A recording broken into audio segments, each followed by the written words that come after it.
Welcome one and all. This is a full review on the TUOYUAN sword from Z-SEY Katana. Check it out.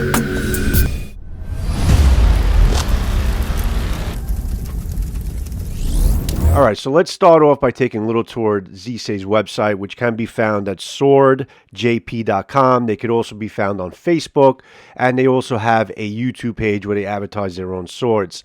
I'll leave all the links in the description of this video. It's stated that they are producing swords for about 20 years. It says that all their katanas are main focus on functionality and durability, and also their visual appearance, and that you could be confident that your sword will last years to come. It says that each of their swords have an impeccable fit and finish adhering to traditional Japanese designs. It says that the blades of our swords are made of high carbon steel and designed to be both strong and flexible.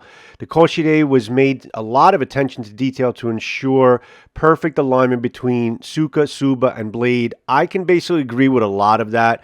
These swords are definitely well made, and they're definitely their main focus is definitely on appearance, sword polish, and an impeccable fit and finish of all the pieces of the sword to be able to disassemble it with ease without hammering it apart or putting too much effort into taking it apart, and it reassembles perfectly fine. Everything fits like a glove.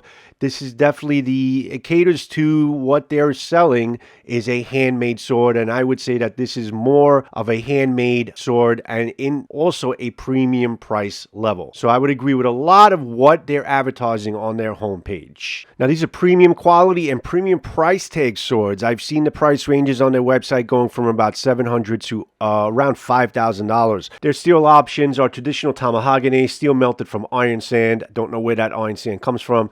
They also have forged folded steel with traditional clay tempering, cutting edge. You have forged folded through hardened blades and blades forged out of contemporary tool steel. Now, they don't disclose exactly the properties of their steel. A lot of companies do that, all the premium companies, to try and keep kind of their steel properties and how they make their steel secret from the public, which is fine as long as the swords perform okay and they're advertised to do what they're supposed to do. I think the proper pronunciation of this particular sample sword I have is TUOYUAN, and this is the final version of the TUOYUAN sword that I have. It's a rendition. The sample I have is a rendition before this, but this supposedly is the final version of an MK3. Its price is same at around $900. If you look at the website, the Suba is a little bit different than the one that I have. This is probably fits the sword a little bit better, which I'll get to later on in the video.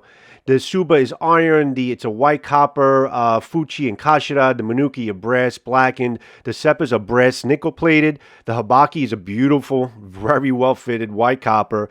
The Suka is a handmade Suka. I don't know if it's the same one I have listed in their website. It's a white raid skin. It's got a normal Emperor node. The raid skin is pretty good quality, and you do see some nice larger nodes approaching like the Emperor node style.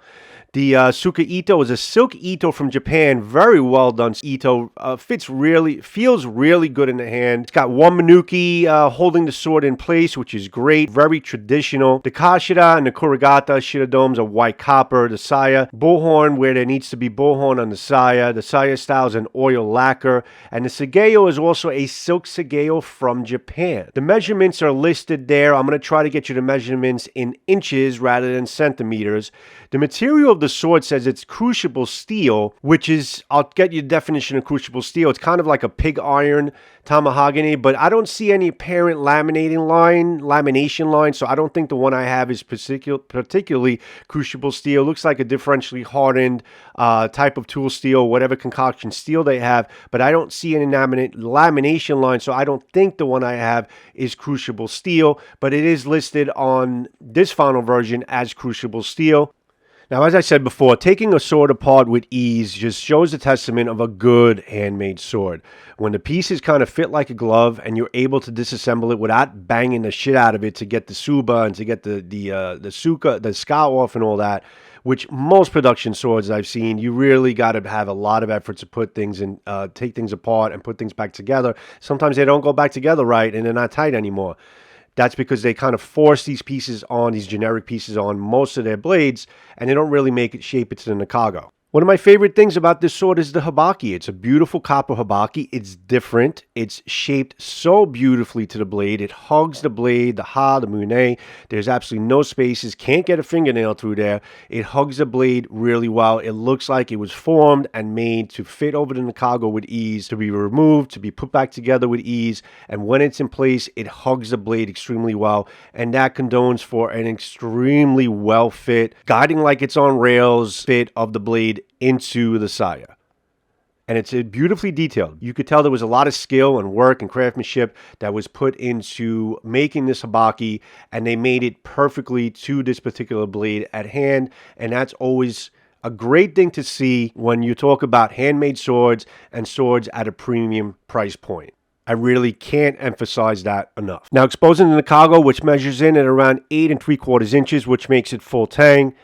It is free and clear of any rust, and all edges have been like chamfered and smoothed. It features a single Makugi ani, which I mentioned, which is also free of sharp edges or burrs on each side. It's got like a feather-like pattern, decorative fill marks we see on like flats of Nakago. Was done very, very well, very neatly. The flat panels are even and clearly defined, and the Nakago is within 2 inches of the Suga length, so it is considered full length. There is no May or writing present in the Nakago, but I am always impressed when you see craftsmanship and work done on the Nakago, and you see that there's a lot of pride put into the Nakago and how clean, clear of rust, clear of sharp edges, and there's actually beautifully clean lines on it. That just makes you appreciate the sword a lot more. And if they put that much work into the Nakago, you know that they put that much work or more onto the blade itself, which is really the exposed part that everybody sees. The Nakago, not everybody sees. And when you do expose it and it looks this good, it makes for, again, a good premium quality sword. Great presentation. The saya, I likety the saya. I really do. It's a standard lightweight wood model. You could tell it's new wood. It's got a really nice deep red finish with black speckled paint design. The paint is thin. It's not a very thick paint. There's no, after inspecting the saya, I don't see any ripples, anything like that. It was a beautiful paint job on the saya, very smooth. The Kojiri with the bullhorn transitions are done very well. There's obviously bullhorn over the Koiguchi. It's a little bit of a rumble in the sword, but nothing to the point where it's a problem or it's annoyance. But there, it is to be noted, it's not perfectly fit, but there is a little bit of a rumble, but not too bad. But overall, really nice presentation. Slightly tapered design of the saya from the Koiguchi mount all the way to Kojiri on each side. I like that tapered look. And it's light, it's lightweight. It just makes for the overall sword a very, it's a light cutter, guys, which I'm going to get to. It's an overall very light sword in the hand, light in the obi, smooth finish, not a fingerprint magnet. The saya, very well done, very nice look, and very nice execution. Even all around the bullhorns, you don't see paint residue or anything like that. I like what I see about the saya. Then we have the Kurigata. One big kudos to Z-SEY is the fact that the Kurigata, while being also very well done in bullhorn, the shitadomes or shitadomes are glued in, guys. Yes, they are glued in or carved in. They are not dangling in place. You can physically have the Sageo in there and still have the shitadomes not moving because they're glued in. I wish more sword companies do this. I've seen this done on premium quality swords. I think it's a simple fix, and kudos to Z-SEY for just kind of solving my pet peeve as far as these shitadomes are concerned. Because of a nicely shaped Koiguchi, new wood, perfect lines, well, almost perfect lines, and the combination of such a well-made opening on the saya, perfect shaped angles, and a very well-made habaki that really hugs the blade, the sword really kind of removes with ease with a little thumb click, and it glides like it's on rails. And that's what my favorite thing to see on a sword that's advertised as premium quality. Now, the Tsukamaki on this sword is extremely well done. Beautiful silk, nice waisted or hourglass shaped design on the ska. The diamonds could be a little bit bigger for my taste, but they're well done. I mean, they're shaped kind of evenly. The planes, top and bottom, kind of float around a little bit. For the most part, it's good. The important thing is, guys, it's extremely tight. It's got Hishigami placement underneath the Ito, which really reinforces the incredible tightness of this Ito. You can barely move it a millimeter. Probably one of the tightest Itos I've held so far. Really, really, very well done. Underneath, you have some good quality Samigawa, like I said, some Emperor nodes in there, and a very well hidden and well detailed Manuki right underneath. It's just appealing. It's just great. It feels great in the hand because of the hourglass shape. It's very tight. No fraying on the Ito. Very high quality Japanese silk is what they're advertising it. Nice luster to it. I love this guy. I love how they did it. I love how it feels in the hand. It measures in at about 10.5 inches. My sweet spot is 11. 10.5 works. It's nicely done. The Kashida, while being incredibly fit and finished onto the ska, it's got the same style metal as the Fuchi. It's got like a sakura flower motif. It's got a lot of texture, a really nice color scheme. The cast quality is good. Very good in some cases without any like obvious like warping or disfigurement on the casting lines or any other major blemishes. I didn't notice any sharp points or anything like that. It felt good in the hand, and the transitions are great, guys. The transitions between the knot, and most important, like the little details, guys. Look at the ring. Look at the details and the texturing around the ring where the knot goes around from the Ito and how well that was treated. They just little details on their finishing pieces that just make this sword stand out in terms of the type of craftsmanship and skill that they put into it. Being tight and being transitioned well and looking good and having a great mold and a great casting just makes for just a beautiful quality Kashida and an overall very well done fit and finish, aesthetically pleasing sword. Look at the Fuchi, guys, the blade collar. Look at the transitions between the Ito and the Fuchi. Pretty good, almost flawless. No ledges or anything like that. Nothing that is sharp or bites into your hand. Nice motif, you know, the flower motif, like the Kashida. Everything matches really well. Love the details and the embroideries in there. Nothing muddy, but just looking good. Now the Suba. The Suba is, from what I've read, it's a Moko Tsukashi or possibly like an Owari. It's an inspired design made of steel. It's got black paint or like a powder coating. It's fairly common design. It could be, from what I read, it can be found on many repro Suba supply shops. It's not that expensive, probably around 15 to 20 bucks. It's a lightweight piece. The steel, it does provide, more than enough strength and protection. The fit is solid. The movement is good in any direction. It's smoothed. It's smoothed down where there's no hot spots. The Suba is just, it's nothing that remarkable. It doesn't quite, in my opinion, and I think others as well, it doesn't quite complement the overall design. It just looks to me to be a little bit out of place on this sword. Not too distracting, but I feel like this Suba would have fit a little bit better on other swords. I wish they would have kind of had a Suba on the sword that had more of a like a patina finish or an antique finish, just something that kind of fit the motif of the rest of the finishing pieces on the sword. But that's all I can pretty much say about it. It's still well done, well executed, solid, and it looks great. I just had to show you some more shots I took of this Habaki. This Habaki just makes me happy. I just love to see a Habaki made like this, something different with the amount of work that was put into it, the details, the casting lines, the mold, and how it was so well fit to the blade, because there's so much good that comes of that when it's so well fit to the blade. You can see how you can't get a fingernail in there at all. It's just so tightly hugged around the blade, around the around the Mune. There's no spaces in between. It just makes the sword fit so well. So Joe, why the hell are you taking so long to talk about the blade? It's just a beautiful thing when you have so many other things to talk about, so many other good things to talk about before you talk about the blade. It's not all about the blade. It's a complete package.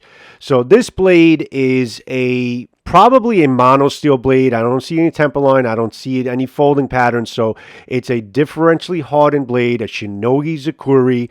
It's got a really prominent ridge line with a very distinct line separating the Kasaki. The Nagasa measures in at around 27.8 inches. It makes it very agile and easily maneuverable. It's got a 7.1 millimeter Multikasani. It's about 1.2 inches as a Motohaba, the width of the blade. Blade is perfectly straight out of the box. It runs dead center all the way to the tip. Iori Mune runs dead center all the way to the tip of the Kasaki. The Shinogi is crisp. It's well defined. It runs pretty much unwavering all the way to the Yokote. The Yokote is geometric. It's very straight, well defined, very easy to see. From what I read, it's a Tori Sori geometric. But looking at the blade, guys, look at the clean lines. Look at how straight the ha is. Clean execution on the polish. Z-SEY is known for their polish work. Now, this is not their best polish work, mind you. They do have polish works in the higher price range that are better than this. But smooth lines, no ripples. It's like a three-tone polish. The actual hamon is a Segua hamon. Very well executed. Nice boshi. Nice execution just pretty much around the whole blade. And the polish is really beautiful. And I'm seeing it firsthand. I can imagine what their polish is at higher price points. But from what I'm seeing here at a $900 price point, this is a very well done polish. Really beautiful looking blade. And just pretty much gives you the icing on the cake on a very well put together sword. To have a blade that's made so well and looks so well. And everything else, all the finishing pieces that go around it, that just complete the whole package. The performance of the sword. Now, just as a disclosure, guys, I am not a practitioner. I had a couple of lessons, but I think I can give you an opinion in my hands how this sword would feel in the hands of a much better swordsman than I am, and a practitioner who would appreciate the qualities of this sword. And I can honestly say this sword is a very light and nimble sword. It comes in at around 2 pounds, 3 ounces. Very easy to manage. If you're into trick cutting, this is definitely a great trick cutting sword. But keep in mind, and you'll see after when I get into the cutting, it is a light duty sword for the most part. It's not a really heavy cutter. It's not built for that in terms of the blade geometric. But the sword feels really good, guys. Very easy control of the tip. I really enjoyed swinging this thing around. Pretty sharp out of the box. I did hone up the edge a little bit with some fine belts. But other than that, I didn't re-profile. I just used some really fine belts, so I didn't take a lot of metal at all off of the edge. So this is pretty much out of the box with a little bit of honing. Now, I couldn't get more than one cut out of each bottle because I didn't have a really stable cutting stand, and I'll promise I'll work on that for next time. But it did a good job on the bottles.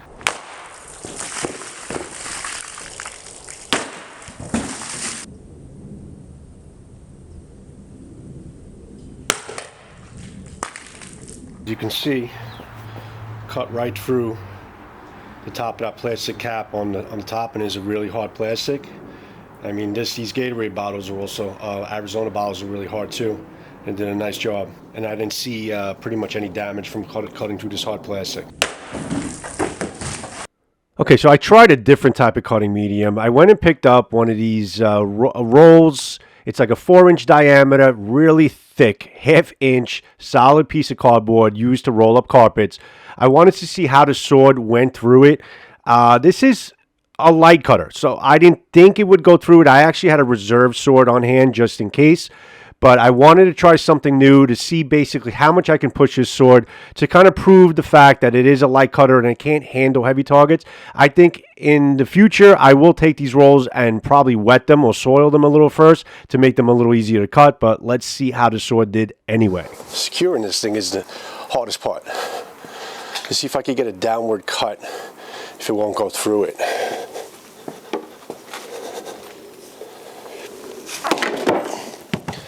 I mean, it kind of gets right in there, but it's a solid piece of wood. You really got to get a hard hit, but it really dug right in there.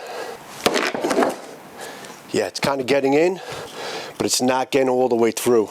What I thought might happen is that it would take a little bit of a bend, and it did. It did take a slight bend, but nothing to the point where I wasn't able to straighten it out. Not from the edge alignment being off, but I think just from the sheer force of the sword, and the sword being a light cutter can't really take a heavy material. This is the Practical XL from Hanway. Let's see if this, being a much heavier cutter, if you could get through this material, because this is a challenge. This is pretty tough.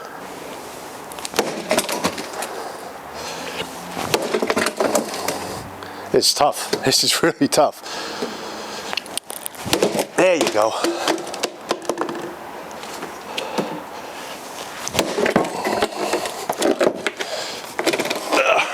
I want to bend it.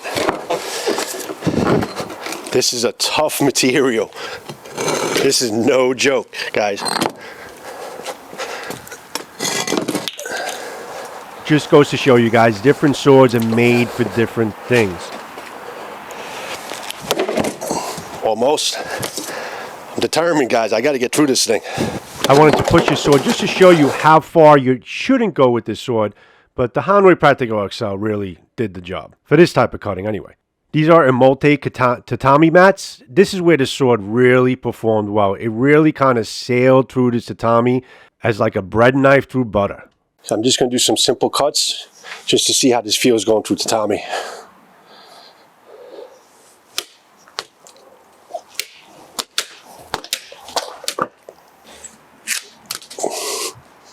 Not bad, very clean.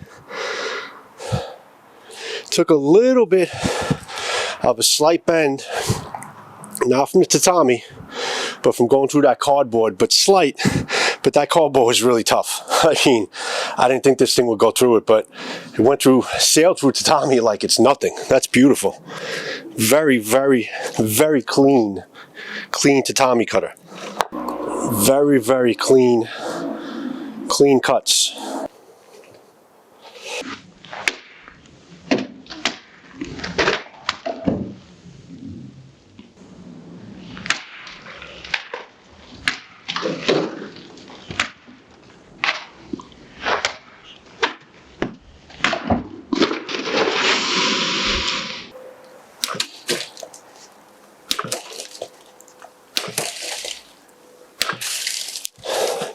Not bad. This sword kind of reminds me of a Skyjiro. I had the same type of really ease in cutting tatami with a Skyjiro. So I would say, from what I've seen, to cut tatami, this is a great cutter. Any hard materials like that cardboard was really stresses the blade. And again, it's a nimble, it's a very light and nimble sword. But you got the proper edge alignment. Yeah, this thing sails through the tatami mats really, really well. I'm very impressed with how it cut. And again, no bends from the tatami, slight bend at the top from that cardboard. So just to show you the limits that you can take with a sword like this, or this particular sword with kind of like a thinner profile. And again, it's made for light cutting, but tatami, I think it does really, really well. Bottle cuts, tatami, not bad at all. Guys, thanks for sticking around to the end of this video. I just wanted to kind of put a fork in this, or put a cap in this. TUOYUAN Katana from Z-SEY. Really a fantastic sword. I wanted to really cover all bases with this sword because I've had it for quite a while. Just sincere thanks to Z-SEY for having me use this sample to bring you a review, or bring you guys a review of what Z-SEY has to offer. I hope I kind of covered all bases. You saw the video, you saw I like the sword. Great fit and finish, great premium quality on pretty much all the pieces that go around the blade, and the blade itself is beautiful. Great polish, great execution, and it is a light cutter, guys. You saw with the cutting, well, the performance before that, it's great in the hand. It's a light and nimble cutter, but you saw with the performance of it, different applications for different swords. This is a light cutter, it's a light and nimble cutter, but it's a very good tatami mat cutter. I was very happy with its performance in my hands, probably even better in a more experienced sword handler's hands, but in my hands, that tatami was effortless. Kind of reminded me of my Skyjiro, like I said before. So there's your Z-SEY, guys. Here is your full, long, detailed review review. I hope you enjoyed it. Thanks for your support of my videos, and thanks for sticking around to the very end. Much appreciated. Love and respect to each and every one of you. Until my next sword and knife review, I'll see you when I see you. Peace and respect to each and every one of you. Ciao, and thank you, Z-SEY.